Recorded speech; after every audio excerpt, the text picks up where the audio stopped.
Break के बाद आपका स्वागत है। आप देख रहे हैं न्यूज पंच। खबर नेपाल से है। नेपाल की राजनीति में एक नया सूरज उग चुका है। नाम है बालेन शाह। एक नया चेहरा, एक नई सोच और एक नया युग, बालेन युग। 35 साल के बालेन शाह नेपाल के नए प्रधानमंत्री बन चुके हैं।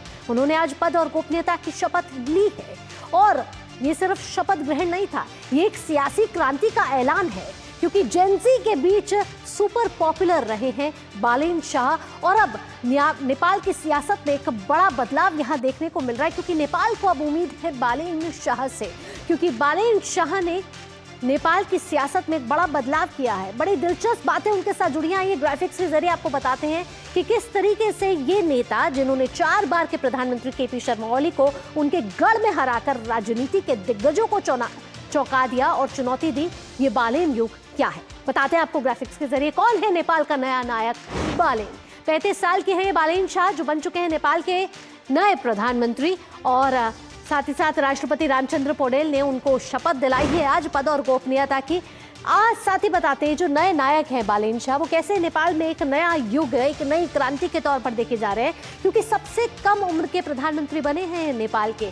साथ ही साथ जेनजी में बहुत पॉपुलर रहे हैं। आम चुनावों में इनको शानदार जीत हासिल हुई है और नेपाल में जिस तरीके से सियासी बदलाव यहाँ देखने को मिल रहा है, उसमें कहा जा रहा है कि बालेन एक बड़ा यहाँ पर परिवर्तन कर सकते हैं, फिर चाहे वो आर्थिक दृष्टि से हो, राजनीतिक दृष्टि से हो। काठमांडू के मेयर रह चुके हैं बालेन शाह और आम चुनावों की बात करें तो यहाँ उनको शानदार जीत हासिल मिली है, जहाँ संसदीय दल ने उनको सर्वसम्मति से नेता चुना। आइए आपको बताते हैं कि किस पार्टी से उनका दबदबा रहा, कैसे उनको और कितनी सीटें उनको हासिल हुई, ये जब नेपाल का चुनाव हुआ। आइए आगे बढ़ते हैं और बताते हैं आपको कि आरएसपी का जो चुनावी दबदबा है वो कैसे आगे बढ़ा इस जब नेपाल का चुनाव हुआ। आरएसपी ने संसदीय चुनाव में 182 सीटें जीती हैं, जिसको शानदार जीत हासिल कहा जा रहा है। 275 सदस्यीय प्रतिनिधि सभा में 2/3 बहुमत आरएसपी को यहां मिला। बालेन शाह ने झापा 5 से ओली को हराया। 4 बार के प्रधानमंत्री उन्हीं के गढ़ पर झापा 5 से हराना एक बड़ी जीत यहां कहा जा रहा है। और साथ ही साथ ओली नेपाल के 4 बार के प्रधानमंत्री थे, जिनको उन्हीं के गढ़ में बालेन शाह ने हराया। और ऐसे में एक बड़ी जीत यहां पर हासिल हुई आरएसपी को।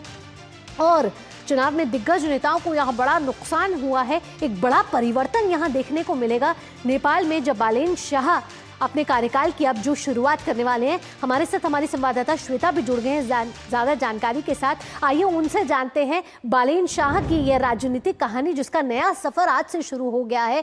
किस तरीके से बड़ा बदलाव यहाँ देखने को मिलेगा श्वेता, और नेपाल की राजनीति हो, आर्थिक दृष्टि हो, किस तरीके से बालेन शाह को एक स्ट्रॉन्ग नेता के तौर पर अब देखा जा रहा है?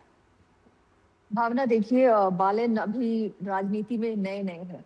काठमांडू मेयर रहे हैं, तो उस समय उनका जलवा पूरे नेपाल ने देखा है। उसी जलवे को देख के उनको अभी जो प्रधानमंत्री का पद मिला है, वही उनकी रौनक थी, चकाचौंध था, जिसके कारण उनको आज का ये पद मिला है जी। क्योंकि वो ये बहुत स्ट्रिक्ट रहे थे जब ये मेयर थे। जितने भी आप काठमांडू में एक्सेस कंस्ट्रक्शन था, सब उन्होंने तोड़वाया था।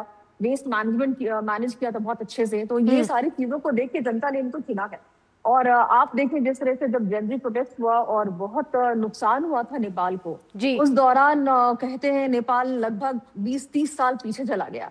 अब आज जब बालेन शपथ ले रहे हैं प्रधानमंत्री के रूप में, तो इनके ऊपर बहुत बड़ी जिम्मेदारी है कि ये 20-30 साल जो नेपाल पीछे गया है, इसको वो 5 साल में कैसे उस गैप को पाटेंगे।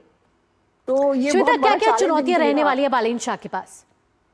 वही मैं बता रही हूँ कि आप देखें, बहुत भारी नुकसान हुआ है।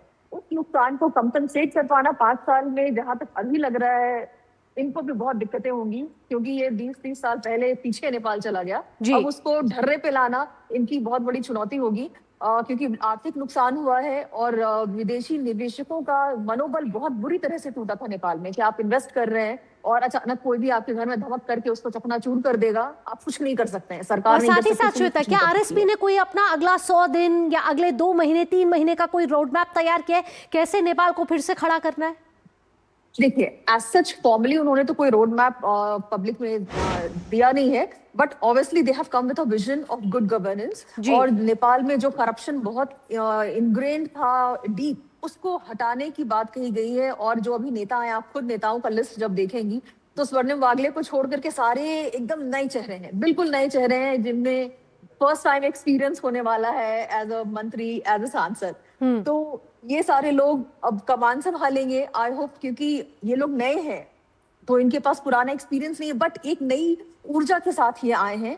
तो नई ऊर्जा के साथ अपने मंत्रालयों को अच्छे सोच के साथ, जिस विजन के साथ आरएसपी को जनता ने मैंडेट दिया है, उसको पूरा करने के लिए ये नए मंत्री बालेंद्र शाह प्रधानमंत्री के रूप में कैबिनेट मिलकर नेपाल को आगे ले जाने की बात कही जा रही है।